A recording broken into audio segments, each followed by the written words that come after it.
forward like a minute or so. I'm going to get at least, I'm going to go for 5. Once 5 people hit, I'm going to start talking.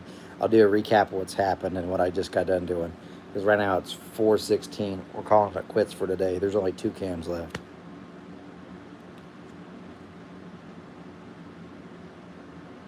Oh, hell, I'll go for it, even if no one's watching.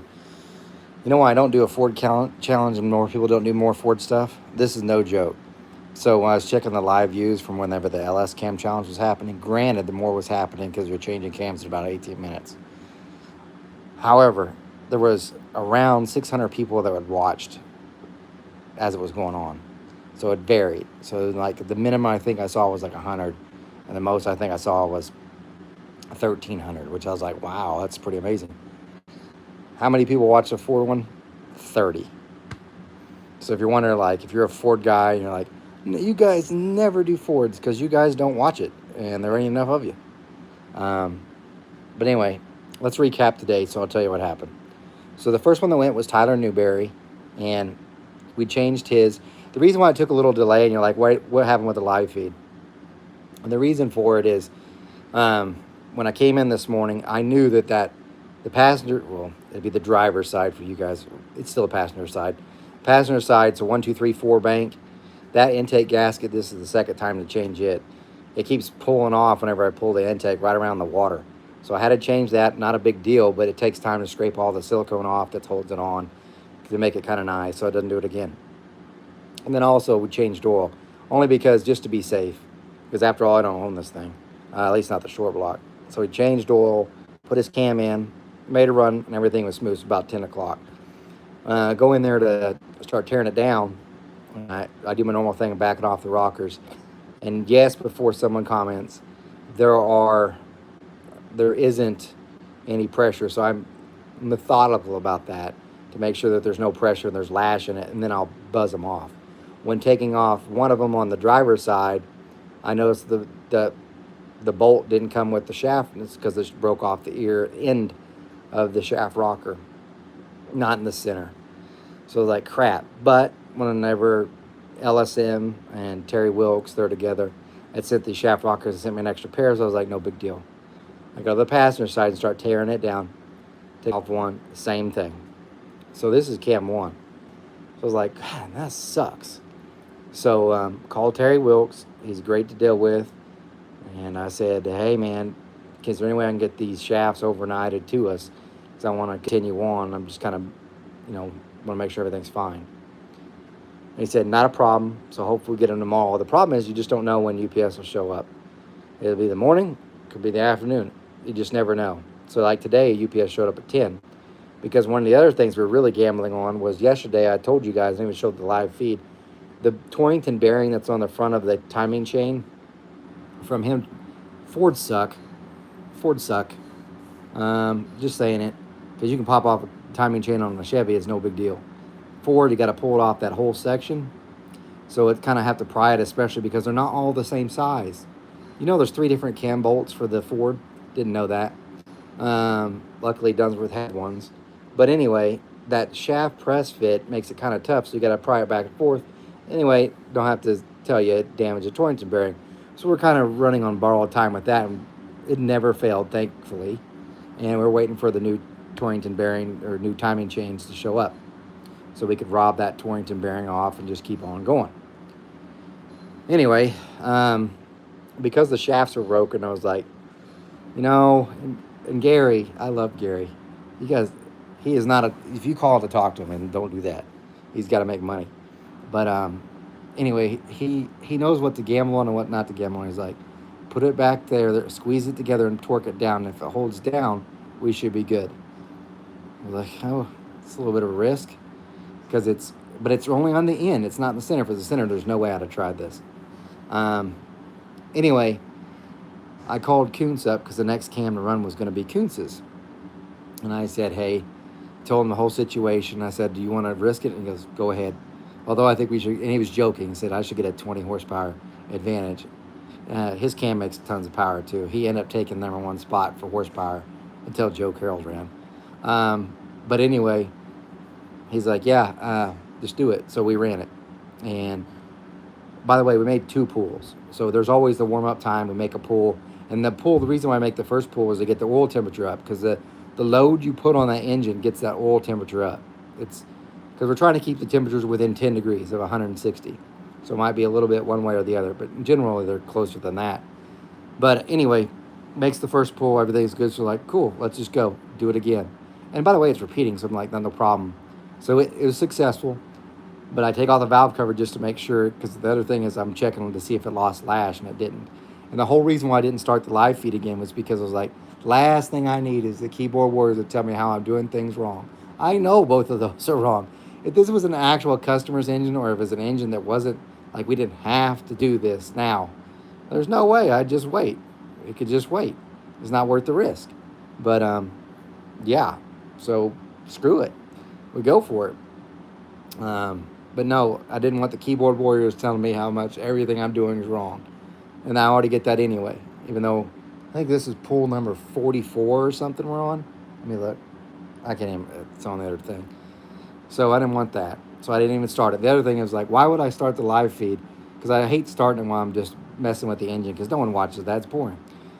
But anyway, I was like, I'm going to end up getting the whole thing together, and I'm going to go eat lunch. So, and then you're going to see nothing. So I didn't start the live feed. But anyway, after lunch, Gary had Joe Carroll's camshaft in, because I called Karsten Kafer, which he's in Germany. Good English, by the way, buddy. He said, I can wait for tomorrow. It's no big deal. So I said, okay, because he was supposed to run next. Then I called Aaron Quinton, because he's supposed to run after him. He said, I could go either way. If it's going to hold things up, go and run it. But I can wait. I'm like, okay. Then I called Joe Carroll. The poor guy's in a doctor's office. I hope I'm not giving away too much. I felt like shit for calling him. But he's like, man, I don't care. I was like, okay then. So in it went. And so made 2 pulls on it, and he broke he's now the top horsepower dude. And both of them were within 1. Like, I think he made 718. I'm probably wrong. I don't have the numbers in front of me, so don't quote me on the numbers, but I think it was like 718 the next one, or 719 and 718. And so I was like, Gary, we're done for today, because it's like 4 o'clock at this, or 4:15 at this time. Ain't no way we're going to get cam changed and run again. Ain't going to happen. And even then, they're like, just wait for tomorrow. So I was like, you know, and I just by chance, I pulled out this sheet. Let me find it. This phone's getting hot. Yeah, there we go. This is just an example of it. Every time I've been putting off this, and you're like, what are you talking about? There's a manifold vacuum in there, right there. Because we didn't do it on the LS, but it did it on this. We're recording manifold vacuum. You're like, so what? What's the big deal? That's why I knew on Monday we had wide open throttle. So when the people are like, how come you didn't? Because we're measuring the manifold vacuum. So when we looked at the manifold vacuum for Monday, by the way, it's half. Now here's the interesting part, because this has thrown me off too. So on the small cams, because we went by intake duration, so we went from the smallest, went to the biggest, with the exception of 1 or 2, because I'm an idiot, and did a bigger one by accident.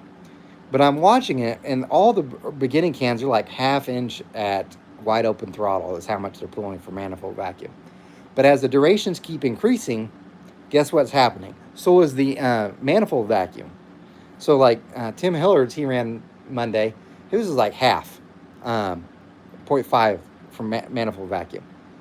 Just got done running Joe Carroll's. Now he made the most power, has the second largest duration on intake, and his is pulling 1 inch of vacuum. And this is a 1050 Dominator up top. Well, David Visor had been nice enough, and he'd set this 1350 that I use for dyno testing. So I was like, you know what? We got a little bit of time. I was like, hey, Gary, do you mind if we just try this? So I threw it back on with the 1350 just because I wanted to see. And I'm expecting something huge, by the way, because I'm like, oil's hot. I don't care about the water temps. This doesn't care anyway. So if it gets 130, run it. By accident, just because we were screwing around. It was in the 140s. And it makes 722. So it picked up some, and the manifold vacuum went from 1 inch to 0.8.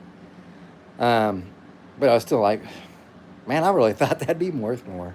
So I really would like to try a different spacer. I've been running this Polymer Racing Products, this 4-hole taper deal, but it's a different design. I hate to say it, but I just don't have time. Because, boy, that people would be pissed if I didn't run their camshaft because I wanted to test other stuff. And Gary's even like, I'm turning off the computer so you don't try anything else. Because I would have, too, because I was like, I got this other aluminum spacer that's a 4-hole taper. I bet it does better. That's what I was thinking in my head. I bet you could get it to 7:30. But anyway, so tomorrow it's back in the normal. So tomorrow we'll start off. I hope UPS shows up soon. If not, I might throw in. Kuntz sent an alternate one, and so did John Cloud, Triceratops Performance. So I might try Kuntz's because it's their short block anyway, and they already said they're okay with risking the shaft to try it in the morning because by the time we run that one, it won't count for the contest. But by the time we run that one, change the cam. Hopefully UPS will be here and we'll have the new shafts, and then I can run Karsten Capers and then Aaron Quinton's. And then I doubt I'll have time to run John's second one. And I know you're like, I know you want to pay me something, but just to give you an idea, you're offering to pay a lot. Just so you know, when we did Brent Likens that cam chain, he wanted to pay. He paid twice as much as what you did, and all we had to do on his was just change the deal. And not that it's all about money, but I do have to pay him. Just to give you an idea, now I'm trying to think how many quarts of oil I've gone through. This morning was 15. We added 7 to it, so that's 20. Man, I'm 22 quarts of oil at $20 a piece. So that's $440 just in oil, And you got 2 filters. So I'm like, ching. And then I bought 2 of these Rollmaster gears because they have a late model and an early one. Because of course you Ford guys can never figure out how to make a universal. Like if they all got together and make one size, hell no. So I had to order, and I don't know how much. And the next day that one. So I don't know what that costs. That's probably like $600 and 2 timing chains with probably more like $700 with the next day air and all that. Like, no, it's not. Someone only charges $13 or $23 extra. And Summit's been a huge help, but no, it's high. Next day shipping's high. So I don't know. And then Terry's like, I'll take care of you on the shipping of the shaft, so that's great. At least I don't have to pay for that. So once I figure out what the dyno bill total will be, and by the way, one thing about a Ford, and I have not talked about this, you guys the Fords eat fuel. So if you're wondering why NASCARs and the Fords had a problem with gas mileage, the LS went through 23 pulls. I think we went through maybe 12 gallons of gas.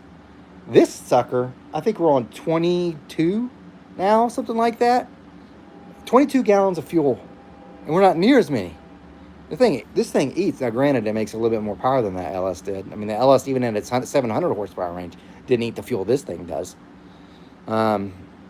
Yeah. So that's adding up too. So, but anyway, point being is, once I figure out what the cost of the whole dyno session and everything is, I can do the donations. I know the winners make walking away at least $1,000, but depending on what the cost, you might make a little bit more. What I like to do is give the winner $1,000, no matter what, and then the top horsepower guy maybe, I don't know, 100 or 200, I don't know, something. But really depends on what the cost will be, because anything can go wrong tomorrow too, because it has a tendency. So Ken Collins, I saw you posted on here. I'm glad you mentioned about that cooling pad. You know, it's actually in the truck. So I need to get it out, and I was going to freeze it. Because that was my plan. I was like, I will finish early, and then I could try some cool stuff. And I'll put the cool pad on the end till I could try it again. Because Gary's got a fridge over here. I thought about shoving it in there after keeping it nice and cold. Throw it on there and try. See if it can't get 730. But we got 2 other cams. I don't know if we'll get there. Nothing against Aaron Quinton or nothing. You're probably trying to get averages, and the same with Karsten Kafer. Because I don't know if anybody's going to match the peak horsepower of Joe's. But ask questions. I'm going to give you 2 minutes or 5 minutes. I'll give you 5 minutes to get questions to put them in here, and I'll answer your questions real quick. But Ken, I do plan to try maybe tomorrow. I can't say because there's too much going on. But yes, I do want to do your pads, because I really thought that intake's hot. It burns the crap out of you. All right, ask your questions. Hurry. Chevy, Buick, Pontiac, Ford, Oldsmobile data points are universal. Thanks, Eric.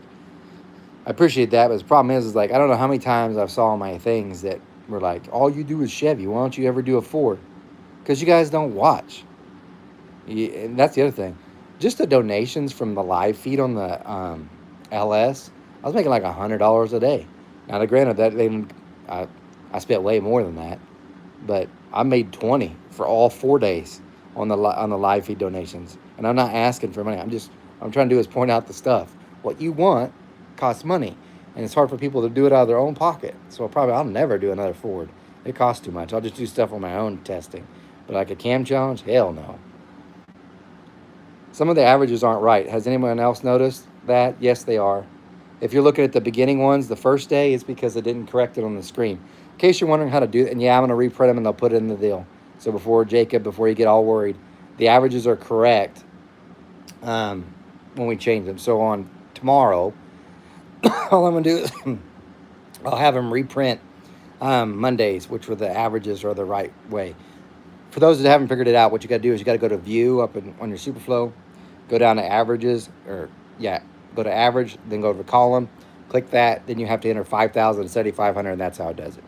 Took us a while to figure that out, and that's why the later days had it. But yeah, that's why.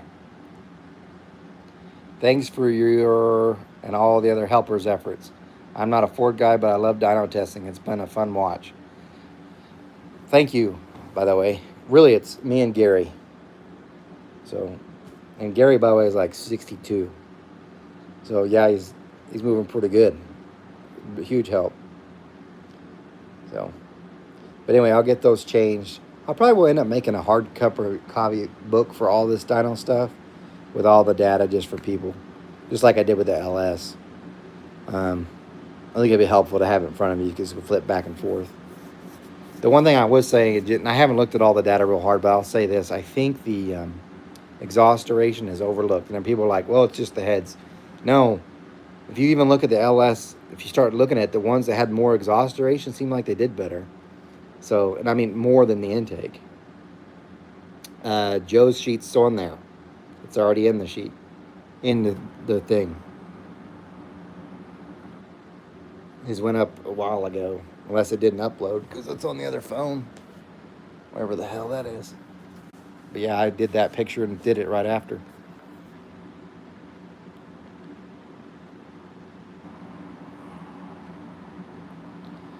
Chevy RC. Hey, Eric.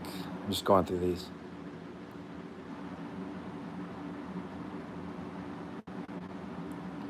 LS has a larger audience, and the cam changes were quick, so it kept the audience interested. Don't doubt that. At 62, he's still at 62 years in front of him. Look at the glass half full. I'm not doing like that. He'll probably outlive me. I know he will. I mean, look at him. He's in great shape. Except for, I mean, unless he gets in a... He's got this vet. He got the new C8 vet. He didn't get all the bells and whistles. He didn't get like the ZR1. Like, he's taking me to lunch in the thing. I could have to fold myself in half to get in the thing. But he's a fine could be. Chevy RC. I do enjoy these challenges. It's cool to see what does what to an engine. Would you be interested if I ever change to a different carburetor adapter? If ever get a chance to do it myself, you want? I don't understand what you're asking me. Change to different carb adapters, probably. Tim Arnett. Hey, Eric. Tim here. Heard Brent didn't do so hot. I don't know where you heard that. I think he overdid the degree in. I'm sure you enjoyed it. Here's the thing, because I thought at first, too, whenever we changed that cam deal on Brent's, I thought, man, Brent, you did the wrong thing, just looking at the peaks. And then Gary pulls up the overlay. If he hadn't done that, he probably would have scored way worse. I know he would have on the averages. So I haven't done the math to see, but he would have done way worse on 2 of the categories for sure. And only would have helped 1.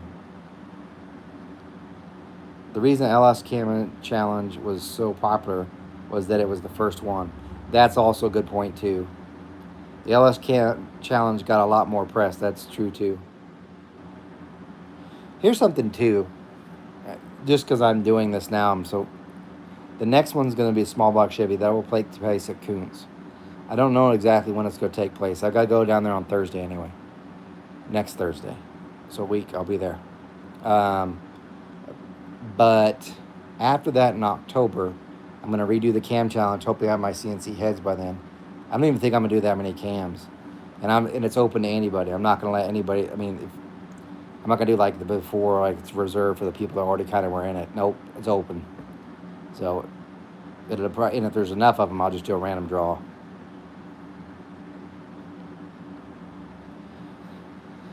But I'll do that one. And then after that LS one in October, I'm done.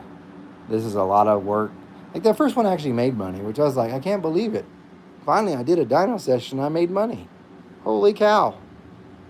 And now it's like nothing but losses. So I think I'm done. I just rather test my own stuff. For instance, like on that big block Chevy, I was going to do a cam challenge with that. What I think will end up happening, and this will be so far down the road. I won't even do. I'm just going to contact like 5 people, probably Bobby, maybe Daniel Powell, and a few others. And like, hey, you guys want to do like a little mini thing, and then I'll kind of pump you up or whatever, and then just do 5, and just get that, and that's it. Not like this where there's so much pressure and everybody's got to get stuff. It's nuts. So that's probably what I'll do. Because honestly, the engine for the Camaro is fine. It's got a belt drive on it, and that's got 2 carbs. That one would be great for testing to do that, just for fun. Because that already makes over 1,000. Like on this time, I made 1,061.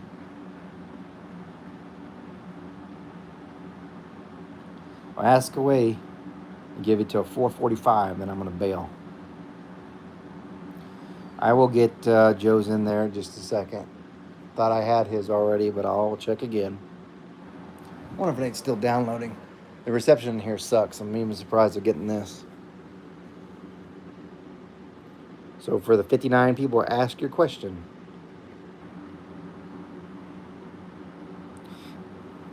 So Tim, how's it feel to be in the lead right now with 2 to go? Why do you think my cam peaked decently at 701, but didn't average very well? I think I should have had more exhaust lift, but was afraid of the limit. Here's something I haven't tested, and I did monkey see, monkey do. Maybe this will answer your question. I've always put less lift on the exhaust because I didn't need it. But maybe that whole thinking is wrong. But I haven't tested it to find that out. I don't know. Tyler, I know you're asking about that, but all your cam cards in there, I just barely even glanced at them. So I couldn't tell you like anything's like that far. I haven't even dug into the data. I just haven't even had time. But I would say this, because I think you didn't have much of a split, if I remember right. It seems like the ones that have the bigger exhaust split do better. And that, it's weird because if you look at that 10, 15 years ago, they would say that's a blower cam when you have like 12 degrees more on the exhaust and you do the intake. But clearly it made more power on the NA stuff. So if the next LS challenge does good and makes money, could it be a once a year thing? Maybe. Because it's really, really hard to ask Gary to do this. Because, and I'm not even doing justice, this man puts out a ton of engines. And he's like, he is known here, but a ton of engines. So, and one thing about this shop too, he gets stuff out way quicker than I've ever seen any other shop. They've only got 3 total people working. So I don't want to hold him up too. And he can make more money doing other stuff. And also, it's a lot of work. Was the peak torque on these runs below 5,000?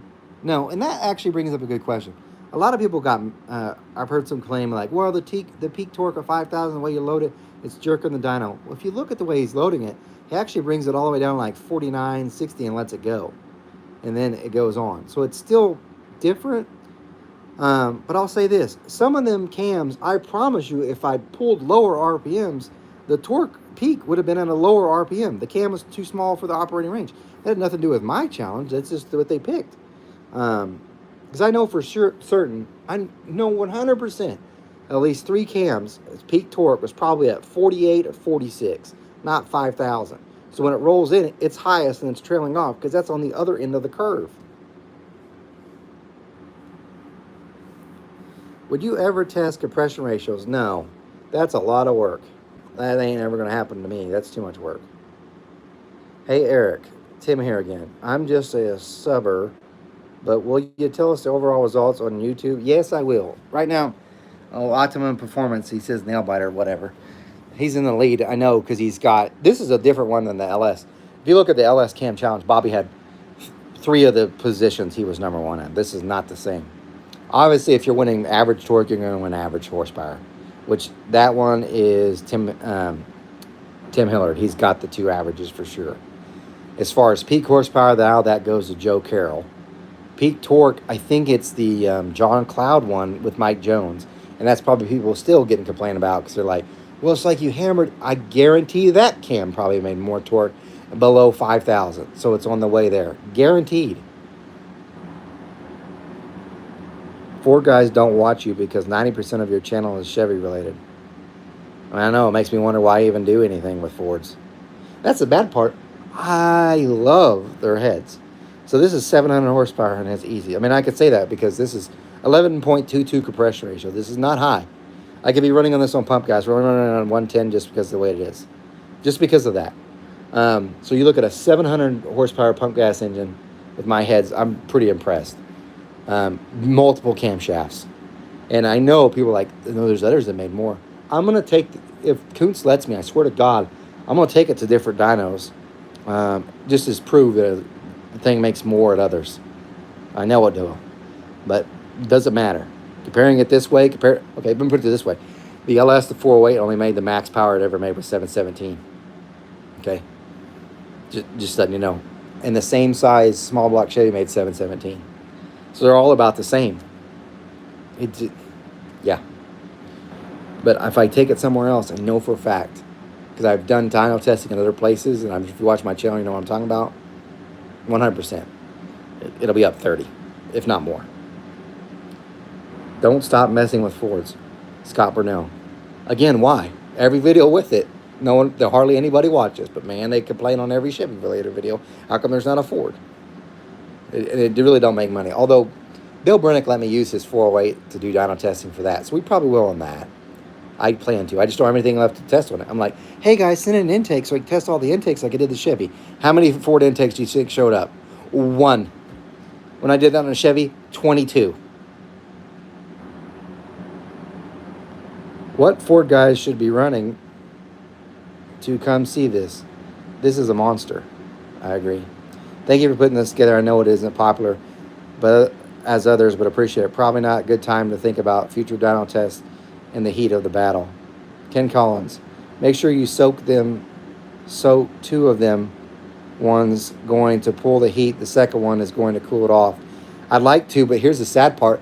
I only brought the one vest, and the other one's literally sitting in my office at home, which is 2 hours away. I might call my wife to see if she'll drive it. Yes, that sounds stupid. She never watches this. I hope you love me. I think she does. I don't know if she loves me that much. We'll find out.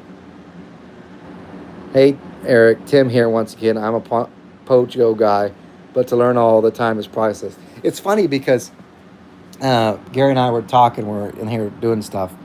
And I was like, man, the Ford guys are bad. Do you think the Ford guys are bad? And the Mopar guys was like, oh my God, yes. They're always like, why aren't you doing a Mopar? You need to do a Mopar. Do the Mopar. And then they don't hardly watch it. And then they nitpick every little thing. And you're like, this is the only content you have, and you're beating it to death. And that's the reason why and there's only like 5 views. And he goes, well, what about them Pontiac guys? That's another breed too. I said, I'm sorry. Ken, definitely next time. Because what the next dyno test I should be doing is the big block Chevy, the 540. Because I got to get the intakes tested for that. Because I'm sure Bobby's like, I need them back. So I'm going to use that cooling thing on that. Innocent miscreant. That's why I like your testing. Stingy flow bench and engine dyno compares to others. I'd agree. Mark Kozlowski, very cool testing. You perform with these cam challenges. Says a lot about the current potential of the variety of engines and development groups. Yeah. Tom Hamilton, thanks for the small block Ford stuff. You're welcome. I'm going to end with one little rant here. So, I am so sick of people saying, like, the well-engineered stuff, like the LS engine, there's so much engineered better. There are some catches there, but everything that's every engine is that got modified, that was made better, most of the parts that made an engine better didn't come from an actual engineer. I hate that word. Even though my son's getting ready to he's trying to go become an engineer. But I'm like, no, most of the good stuff was by somebody who just thought outside the box. All right, KO Box. And all, thank you for putting up, and I'm honored to compete and excited for the small block Chevy. I love the data. All right, guys, I'm out of here. I'm late.